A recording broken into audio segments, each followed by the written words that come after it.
Ubuntu bethu media ikhasi ihamba phambili. Mphulaphula ekhaya kulapho nehleleni kuzo Ubuntu bethu media sikhona live sisebhukazi lapho sikhoyo senza i-broadcast with uTamsimra from Inkonjane FM. Uba nabana bakhoya bamazi abathi baphulaphule ke Inkonjane FM ukhona pha ucalulile ezemidlalo atyeshe bayaveze yonke into kwezemidlalo. Sizoncokola kakhulukazi futhi sizoxela ngomba odla ekhaya kakhulu kwicandelo lengapha ehlathini ke singayibiza ngegama kodwa sizothi pha ehlathini andifuna ukuyibiza ngegama ngenxa yoba avoid ezantetho zizovela ebantwini kodwa ke inyaniso izomele ithethiwe namhlanje futhi inyani kube yinto sithethela phezu kwayo. Singanikeza uTamsimra i-chance ukuthi azichaze aziveze kubabukela emakhaya ukuthi uMsimra from where fike kanjani kwesikhululo Inkonjane FM.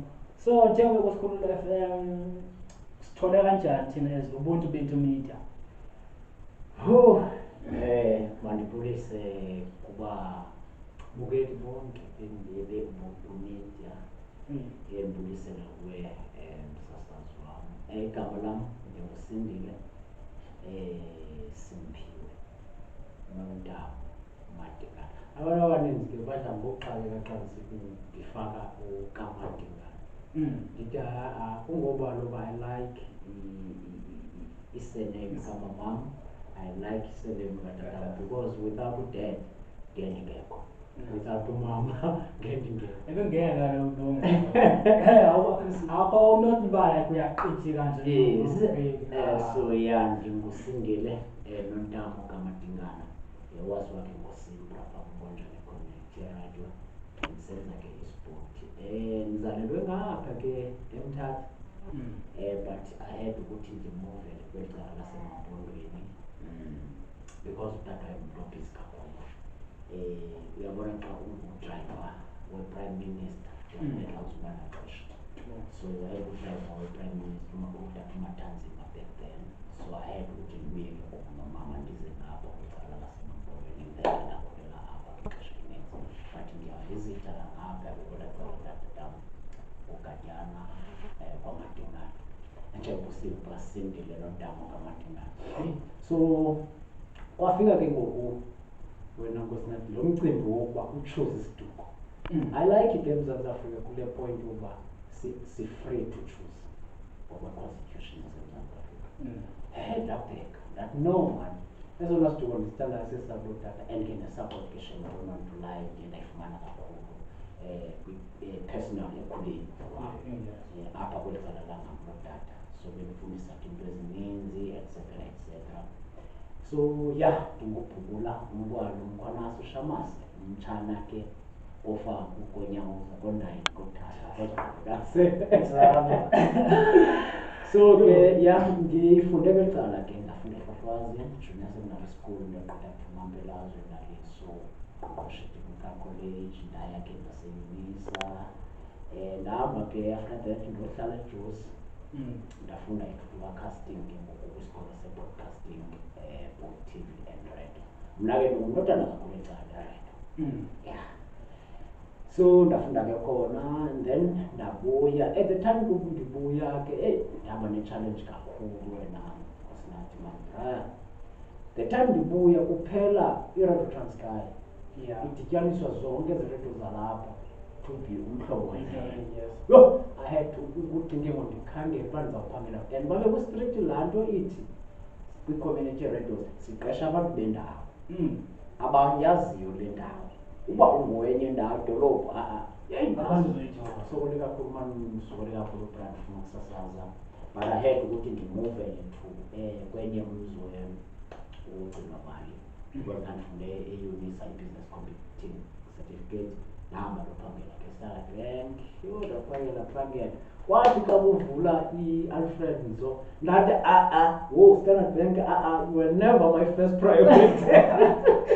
I'm going back to that. Okay, eyona nto eliphupho naleyo Sasazi cha leyo kuba ndingene ko-Standard Bank ndingenisa Meko. azikho i-radios mhlobo i-Transkei esasinayo ndandithembele yona inkingi. So kushiyeke ke ngoku i-Community Radio yi-1 i-Unitra nayo i-Unitra igqile kule nto yoba sidila nabantu kwabathafu kakhulu. So ukuvulwa kwe-Alfred zonke Ngabe sendivile uba nenkonjane iyeza ahead ukuthi ndiresign e-Standard Bank ndithi sorry bendihle ndisebenza under pressure apha. So ndajoyina ke inkonjane i-community radio as umsasazi wesport. Yho ndifika abantu abana-idea okokuqala yokwenza i-association. Yho ndaqala ndabiza aba bantu baphethe association. Manje ngelaa xesha i-association I think zaziyi-12 apha intaba eNgqusi. Ndaxoxa naba bantu ke ngoku ndaxoxa naba bantu hayi kwalapho ke izinto zihamba kahle. By the way bendifuna ukutsho nje into yoba naye ndingumntana walapha oxandileyo kakhulu oxandileyo kakhulu South Africa yonke nje ndizole ndithi ndisekhaya. Yes. The way nindlela oveza ngayo iyabonakala uba imfundo kanti siboyiketyezile because asithi imfundo iyayiketyeza leyo nto iketyeza imfundo sifa sisafunda the time to train wena obvious uqhubeka unemfundo yakho safunda. So tasembra akasenzela umbukeli ekhaya ozobe kanti usibukele kule broadcast yethu ubuntu broadcast ukhanda ukuva tasembra usasaza ufaka ezemidlalo. Kuyafuneka time okay unomnqweno oveza umdlalo utasembra eyenza lento so ungasikela ngayenza nangoku akuyi-broadcast e-live so ukhanda ukubona no yazi intoni ukusasaza eredio akufani ukusasaza e-TV. Tasembra okay uyabona phaa eredweni xa ndifake ii-headphones yes so iba mnandi xa ndifake ezaweni. okay Uba ndiye ndazikhupha hayi kwaye ndingathi ushawuphana but ke most xa usasazayo kuba khona indlela ongena usasazeni ebalulekileyo kufuneka ube nehuko. Uyabona ihuko ke laa nto yokuthi umzekelo iSinenkan Football Association iSinenkan Football Club ibethwe yiBukazi United. Abantu abaninzi bazothi khawukahle sike simamele uthini iSinenkan lesiyaziyo ibethwe yiBukazi United esingayaziyo. So ihook like sayibabambile bagqibile laa nto so funeka ube naxa usasaza eredio unlike e-TV funeka nje ube masasaphula phule ninjani emakhaya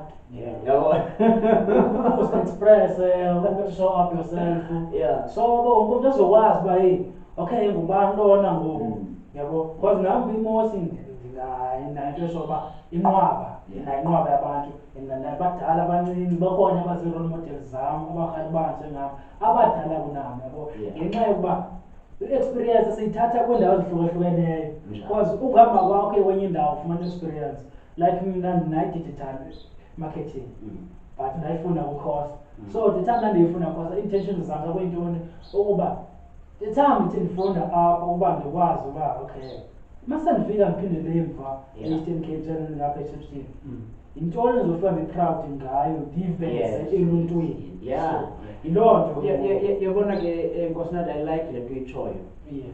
ndisoloko ndisithi mna if uphumile kweli phondo okanye uphumile kule lali yakho waye uhlala kwenye indawo khawubuye nento entsha osuke nayo kulaa ndawo uzoyithela so that nathi kule ndawo sikwazi ukuthi okay kunje mos ngoku siselapha kanti ke senza u-A no-B lo nkosinathi bekwenza i-project so that xa kufika ixesha lam loba ndiphuma apha ndambisiyapha ndifike at least kwabo bantu batsha ndenze something different kubo whereby ke ngoku zodwa mtsaleni zabo ingathi uphethe iskini. Okay sitazobadaivo vele i-development into esayibona uba safuneka siyithi ibe kuma-levels cause mawuthi uyabheka kwindawo osuka kuyo nakwindawo okufikelele kuyo ikhona into ube ngumehluko ingumehluko kakhulu but andifuna sigxile apho phulaphule umnandi kuba ndihlelo tasemntu apha sisebhukazi apho sikhona kubuntu bethu media non-profit organization nabantu abakhoyo ngifuna yazi Singavuyela kakhulu nokuthi nani nikwazi uba nifake imiyalezo yenu menihale kwenza podcast. Siyafumaneka kumakhasi zonxibelelwano kuFacebook, uyakwazi ukuxhumana nami Mathupha uthi usethi Young Minister EC, okanye WhatsApp kunamba ethi 0638232557. Tasimbra namhlanje usivakashela wasindondela, so uyazivela nawe mphulaphula poko if uTasimbra sincokola naye futhi ukhululekile usekhaya.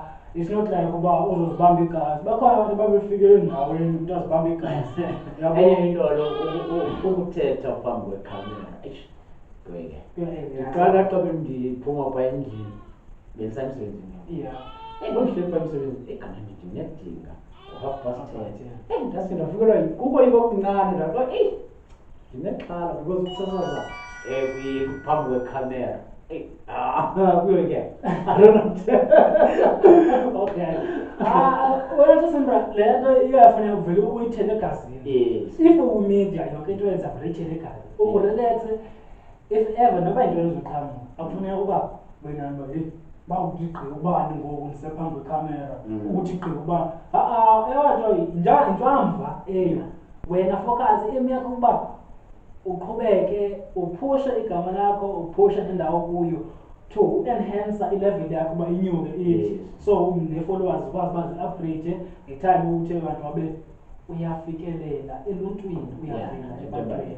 Uba ufikelele phaa ebantwini because eyona mandithi nje ndidla ngokuthi ke wena Nkosinani kumnandi uphiwe voice. Abanye abantu bangalindela into yokubana uSimbra uzokwakha i-big firm athi no mna andiphiwanga izo skills sokuba mandakhe ifirm enkulu apha. Ndiphiwe iskills soba mandixelele wena uba yakhe ifirm enkulu phaa kanje. Because sinawo abantu abazimotivation Because sisebenzisa ivoice ukuthetha ukuthi yenza u-A no B no C. Asiphiwanga into yokubana ndithi athe ndithathe izinto zami yokwakha phaa ifirm yabo. Qha siphiwe nje into yobana khawuxelele nabantu into yobana heyi khawukwakhe ifirm apha kanje nakanje igava lakho. That's what I love about i-rent. Ndiyayithanda i-rent kakhulu because ndiyithetha le nto ndihlele esitulweni ndibeke imike phambi kwam, wena ndikuxelelayo uzawufuna i-materials zokwakha but ke uyayazi laa nto uyayiuse ekwakheni. Unlike mna ndivele ndihlale phaa ndixele qaba yenza ifirm kanje nakanje nakanje. That is why I love it. That's what I love about i-rent sometimes. And then ke ibakho laa pressure. I don't want to lie wena Nkosinani. Ndiyakrhalela nabantu abanomdla wokuthatha iredo because phaya kukhona uyachuza ne. Mna iredo ndiyifunde eDabelini ne. So ndibekwa kubekwa i-tray phambi kwam. You have to choose apha i-film production le yakho, and then you have to choose iredo that ndiyakapha.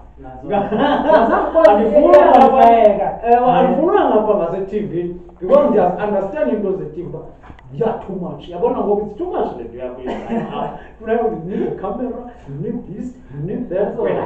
Okay, mandivele nditshone ngapha uzovele u-experience yonke into uzoyithetha sebhale ne-topic of the day. Unlike ubabo ngoku loo nto zothatha i-TV production le yethu amafilimu stuff. Nendithenga ikamera, nendithenga i-TV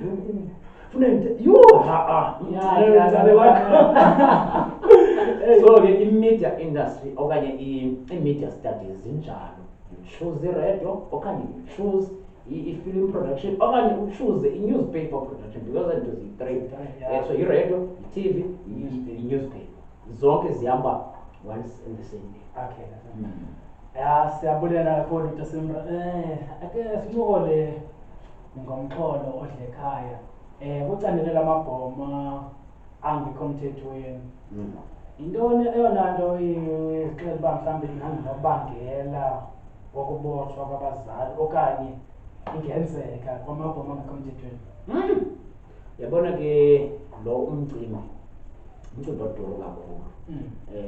Lo mcimbi wamabhoma angekho emthethweni because kule nto wena Nkosinathi sisike singaboni kakuhle ukuba okusweleka kwabakhwetha ukweliphi icala kahle kahle because kukhona namabhoma angekho mthethweni kuyo yonke le nto.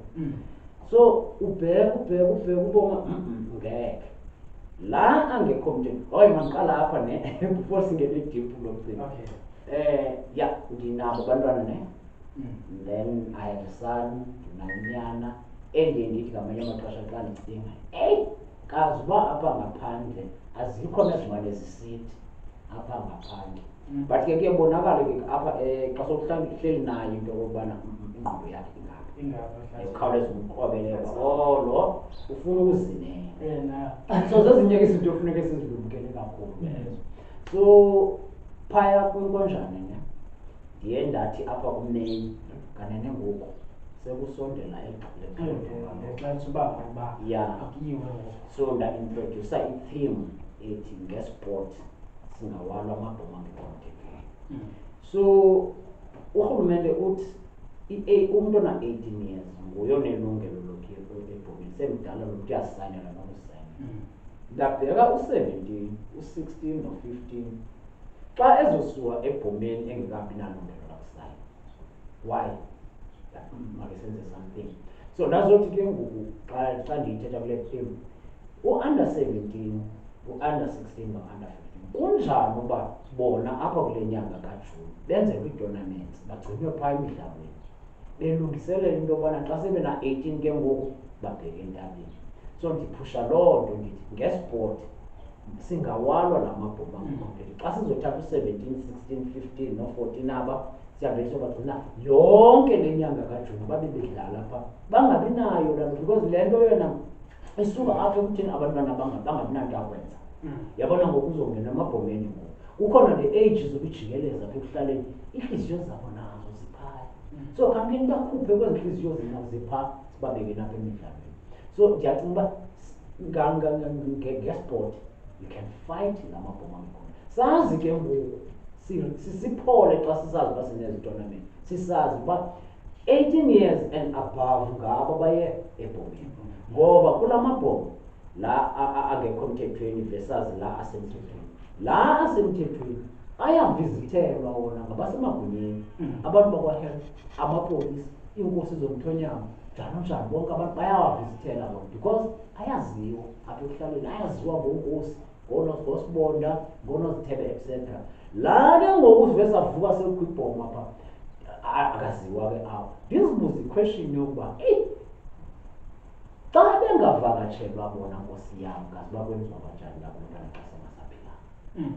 So ndithi ke ngoku ndike ndathi ke kwezi veki zipheleleyo phaa enkqubeni bonke abafana abasebebadala belali uba ke kwasa endaweni yabo kukho nje ibhoma bangalaziyo, hayi makuphethelwe bantu abawuthi utshone khona.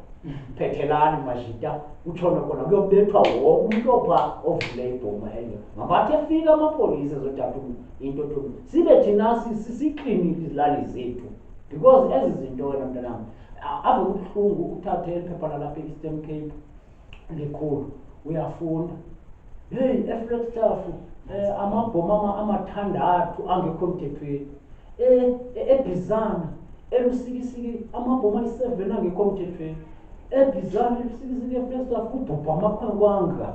Xa uyibheka le nto akutshiyi uba aphume kweliphi ibhoma. Nantso le nto ingxaki kanti uba ngeke kuthiwe hayi ebekweli bhoma lisemthethweni kulapho ke ngoku sizothi make sifunele isolution yintoni guys because oonkosi bayaya, amapolisa o-health bayaya kula mabhoma asemthethweni. Yintoni ingxaki?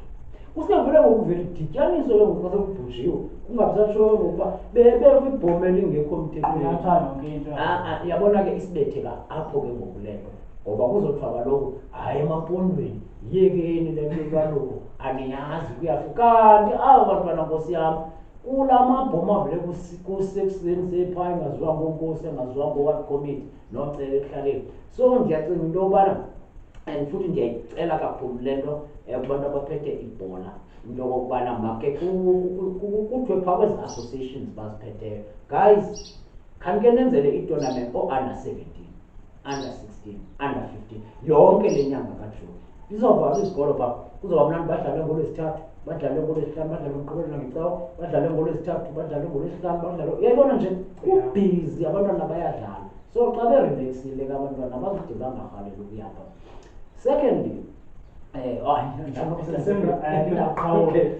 uneminyaka namhlanje ibhoma isayinini uqala 16 qhabela mzansi uqala 16 so asikwazi ukubalekela into esaziwa vele okanye ndihamba nalo tasemba so ungenile entabeni nabe ndihamba nawe andingenanga so uyicinga ukuba ikhona into zonibethe ibe yi-crash if yongeke kuye bani entabeni ngengayi nami ndifuna ukuyo yabo so yilento uba ngaso ilungile mate iqala 16 imihla namhlanje qha eyona nto ingumba ombi kakhulu ngala angekho kumthethweni yona nto imbi kakhulu ngala angekho kumthethweni ngoba la angekho kumthethweni kulapho kuvela khona iziganeko ixesha elininzi kunalana asiwayo seburhulumenteni nasenkosi bafike bamabheka abantwana ixesha labo baphinde uyazi wena Nkosinathi njengoba nathi sithanda ukuya emabhokeni siye sibe nenkolo ethi in fact ke siye sibe nento umuntu azixelelayo into yokubana zikhona izinto engeke ndikwazi ukuzititsha umntwana ezindixelela uba umntwana zikhona ngaphandle kwe-18 le nto ye-age yo-16 mna ndi-against yona ungathi maqalwa exactly 18 years because kungela xesha kuqala izinto emntwaneni. For example, uyaqala ngokunaye ushaya isignature yakhe ema-ofisini ingathi angakayiqale phaa ke le nto sibeke ngoku sesiya umzekelo umntwana ona-16 years ndizawufundisa ntoni xa kuthiwa kuyo ebhakini ndizawufundisa because kaloku ibhaki ngela xesha mandithi ngela xesha lokukrwala ne sikufundisela ke ngoku njengoba sikufundise phaya esuthwini into yobana xa uphuma uyokwakha isizwe xa uphuma uyokwakha ifemily yakho ngela xesha ke ngoku unxibe laa bhaki ungela xesha nawe uzothi noba uyahamba unalaa feeling yokuba from here ndiyosebenza ofisini from here funeke kuthiwe ndingutata okanye ndingumntu odlala something apha kwi-community ukhona naphaa kwezaa mbuzo zasekhaya xa zibiziwe nguNkosi ecela abantu bamake bezembizweni uhambe nawe uyothatha inxaxheba embuzweni sakha amadoda ngoku aba-16 years wena Nkosinathi kubizwa imbuzo nabo behleli phaa kubizwa imbuzo nabo bayatshaya into ezinkulu kanti ngela xesha sakha siqala phaa ku-18 sisuke sisazi uba zingena ku-grade 12 okanye ezinye sezi-grade 12 ne zizophuma ke ngoku ziye-varsity ezi ziyohlangana ke ngoku nabanye abantwana phaa basuka funeke pho bafike bazibonakalise ukuthi ekuseni onla suke emabondweni la ndiyindoda ndiyilehlathini ndoluka nathini kofuneke ndenze le ndizoyenza apha ndizobetha u-4 years wam uba ndizobetha u-4 years or 3 years wam ndiphume ndibheke phi ekhantrini apho bendithunywe khona ngabafana ngapha ehlathini xa uthuba umntwana ungamntuka njani umntwana ona-16 years ezo zinto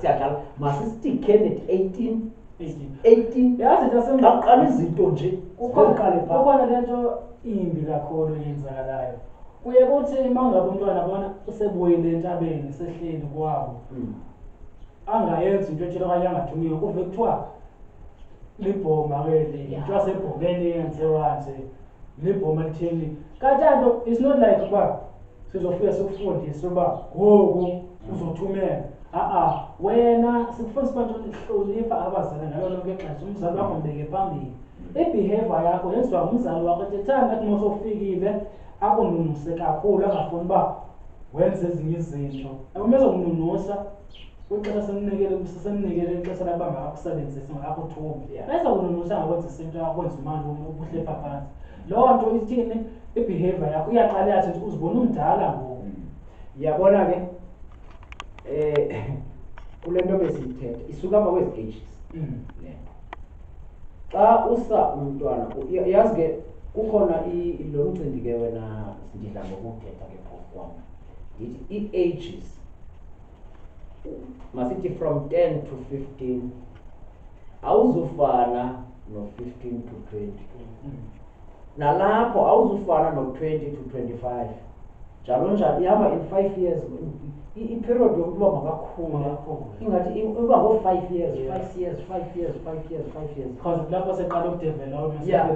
level of 5 Yeah. develop into yayo. uyabona-ke xa usiya esuthini una-16 years I don't think uye phaa ngokuthanda kwakho kanti laa nto ndiyithanda mna uba isuke entliziyweni yakho yokuba ngoku ndiyaphaa xa ndiphuma phaa ndiyaphi kapho ndiyakhona zezo zinto ke wena eximene wena kwesinathi ezibangela into okokubana kubekho izinto zozitsho zokudelela kwezintwana fike zidelela abazali zisithi because ziye phaa zithi ziyokoluka siyoba badala but aziyazi le nto beziye kuyo xa sezibuya phaa zizodelela abantu abadala abazali babo ngaphandle because khange ziye phaa ziredi apho mna yile nto ndithi if we can stick to 18 moving forward then because nyhani eneneni amabhoma angekho mthethweni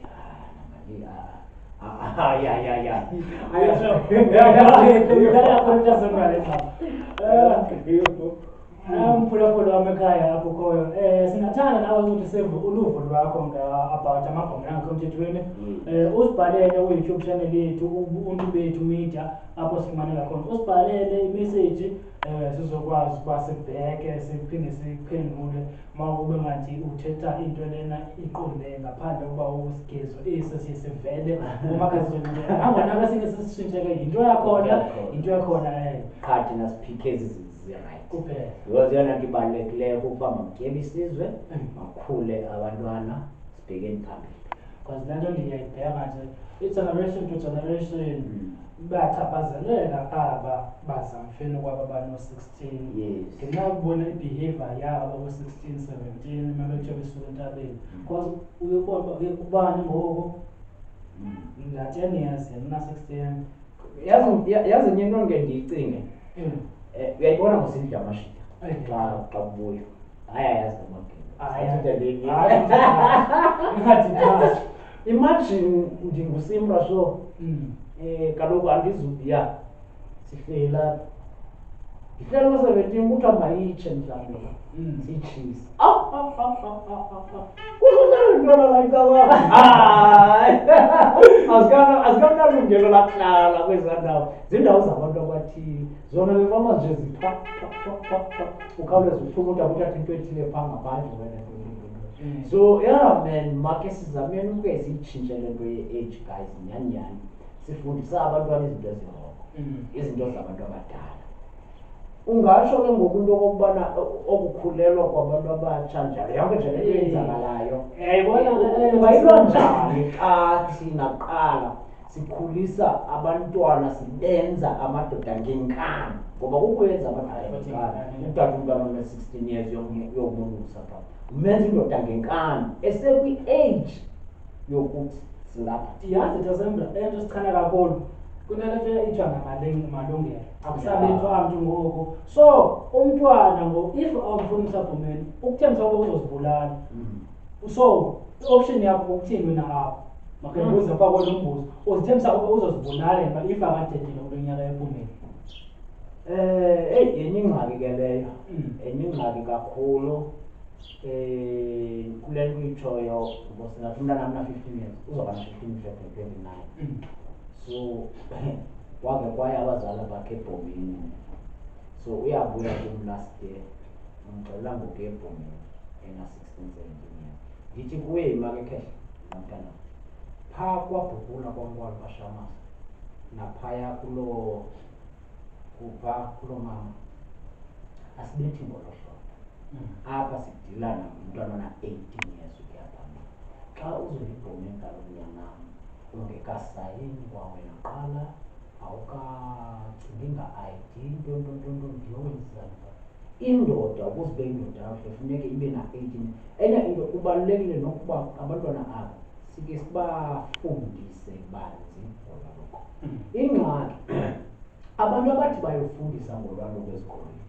abafike bayibethe le ndawo yokuba umntwana sibalungise apha ezingqondweni kule nto itshoyo yokuba bagqibela sebesithi ndiyozibulala because khange siqale simlungise uve i-friends phakaphakathi ngaphandle buya ke ngixelela uTeti make wanisathethe ngolwaluko awumbonise kakuhle ke umu-ayone out into yobana le nto yaloluko ihamba kanjani sizokusa nini funeke ube ready ngoba kukhona ezazinto zimntwana uphaya funeke sikulungiselele kakuhle nje kakuhle kakuhle yonke into yakho ihambe kakuhle so kuyafuneka into okokubana nabantwana bakhe sibalungise apho bayafuna ukulungiswa kakhulu because loo nto ndiyozibulala yona nto abazali abaninzi babanexhala nyhani futhi kweli cala kwabo abantu bangayenza nyhani abantu ozibulala because of akavunyelwanga ubone bani untanga wakhe netshomi nomama bayingxaki i-friends phayicaweni i-friend le inomntwana ose-right ongalungi phamakampolo le isenomntwana omncinci ongekakulungeli athi lo angenamntwana andinoshiwa ngunosakhela umntwana aflokolunga hayi nowam uyayibona yenye ke into eya ebetha abantwana because uyaphaa lo mntwana ngenxa uba wena mama uleqa unosakhela onomntwana osehlelesiya uyofundani laa mntwana pha wakho ke ngoku uya kukuthanda kwakho uba mawusepha akho kwanto azobuya nazobuya seqoba ngaphanqa unawubanelise hayi sokuthi ababanelise eli uba umntu ahambe le nto angathokoza abaye bacinga uba la mpahla ngike phaya imali lapahla iyo ibhatyiwe yodwa uvele ubona uyakhala ngoku shayipokotho igoqoke ne-wallet ivindoda isithi hayi khambe noyoboleka nkosikazi because ayiphelelanga impahla yomntwana idura lapahla ifuna uba uyibhajethele yabona ngokuba unomntwana owaziyo uba masithi uba awukhambe umplane lapha kujuni awulate uyoboma wenza kanjani kodwa uba unomntwana oqonda abaphaa ngoDisemba iyangena ndiqinisekile ngoku uyaqala apha kujuni ukuthi okay ihlangu imalini ibhaki yonto wazi into yobana kuthi kufika laa Disemba eyakhe serayithi because futhi zothi ngoku heyi umntana uyangena kulo juni kodwa kangubeke kwanto uzolimala kakhulu bafa kakhulu amatyala bawuboleka amabhoko ibhokalo yinto yoba ifana uthi uyamalinyaza wakho imvethetha ngomvunevume kulo nyaka angakahaleli khabe ukufunela ibhokwe everything ndibehlala isorted so wazi unyaka ozaba okay uqhawula impahla sothatha azibuye mva nyhani futhi ngeke zehlisele ngoba kuyazi uba zibalulekile and zingunoqo kakhulukazi nakuthiwa kusuke entabeni mphulaphula ekhaya kulapho ehleleni khona mphulaphula yapho isikhululo sethu ubuntu bethu media mntasekhaya ndiyabulela kakhulu bothini wazi uba nihlale nathi ngalo lonke ixesha kutasembrana from Inkonjane FM community radio apha Flagstaff kumnandi uphatha sembra ndiphume kancinci ndibonile abantwana basethabazi bestrike apha ithini umba ngoba le nto iyavakala uba ngulo mzolo wasesikolweni but ngenxa yokulamba komzali wayiguqula wathi i-rape nabantwana ndithandela uba abantwana bawapha bamphakamele bangamlaxazi ngoba bayazi into yoba ime kanjani yabo okokuqala ndizabetha ndintwana ndithe xa ndibheka i-age yathi 22 ekasisana ingathi lawa ko-12 ndizawubetha ndintwana okokuqala awukwazi at 22 join umntana una-12 years hayi ndiyafuna bongixolela abaphulaphula ababukele ekhaya ndiqala for i-favoritism andifavorishi ngoku sendithetha ngoku kumcimbi we-age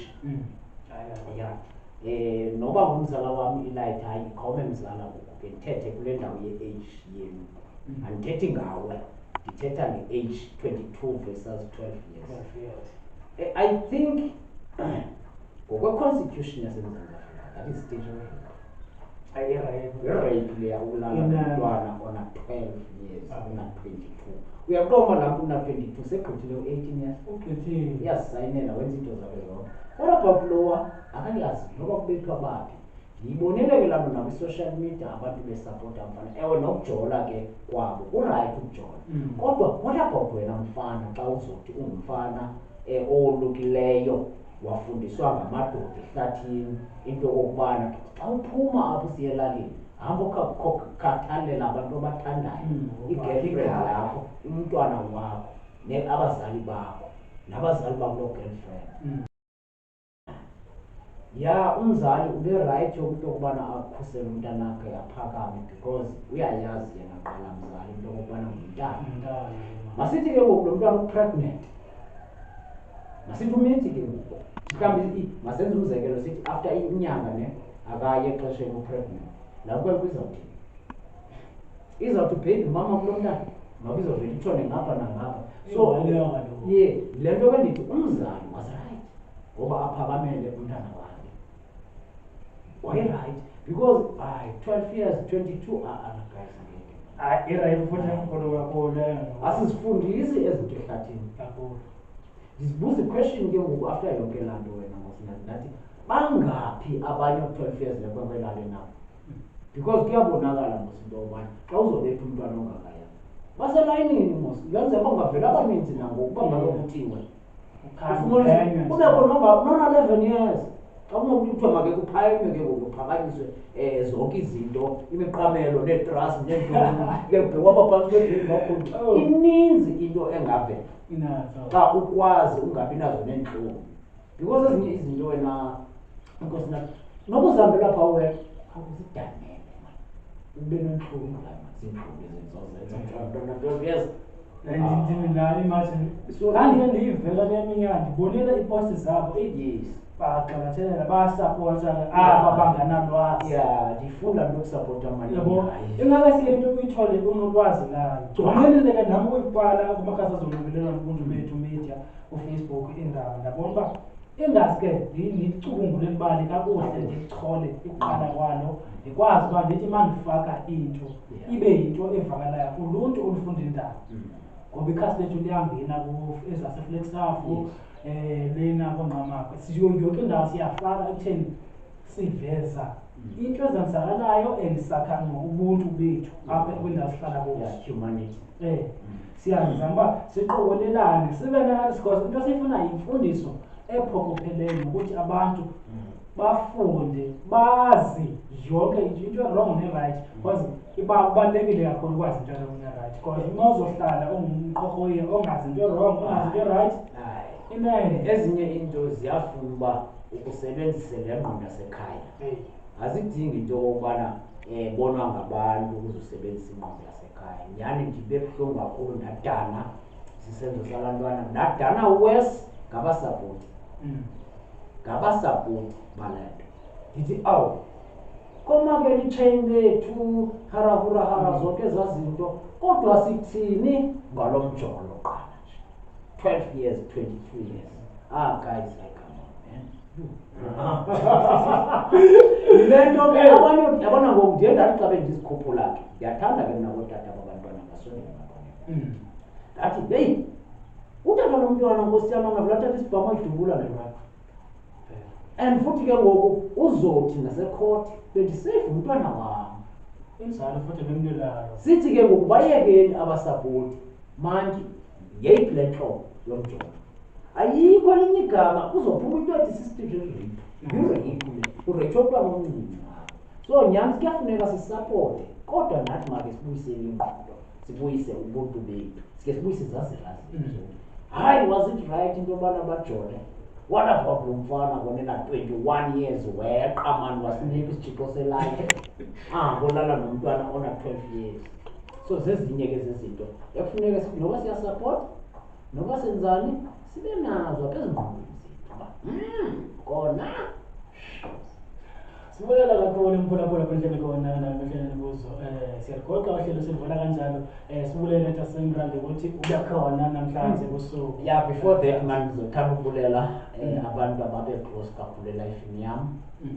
The Matinganas, sisodwa, sisidelete, sisinoni, osisinomfundo, o-Andiswa, bonke nje, o-OG, Sichilelo bonke nalapha kulo mama.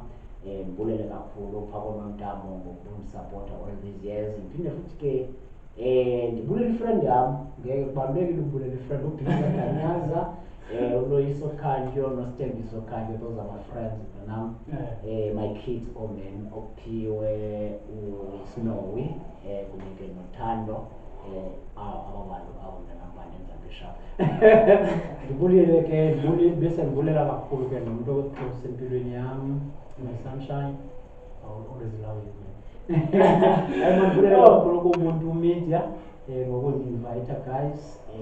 Ngiyathembisa into yokubana sisoloko siba close, sisebenzisaneni kube mnandi kanjalo, uqinisekise into yokubana iindawo zethu sizikhuphula kakhulu nakakhulu. Ngiyabulela kakhulu.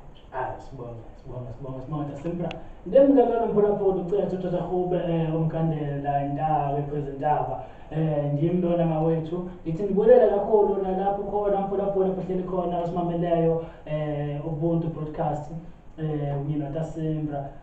Sizondwendela ke ngoku after sisuka apha to kubonisa Simpra indawo, kodwa sibulela kakhulu ngokuthi nikwazi ukuba nisiphe indlebe nityebise amatyathanga ngalo lonke ixesha. Siyabonga.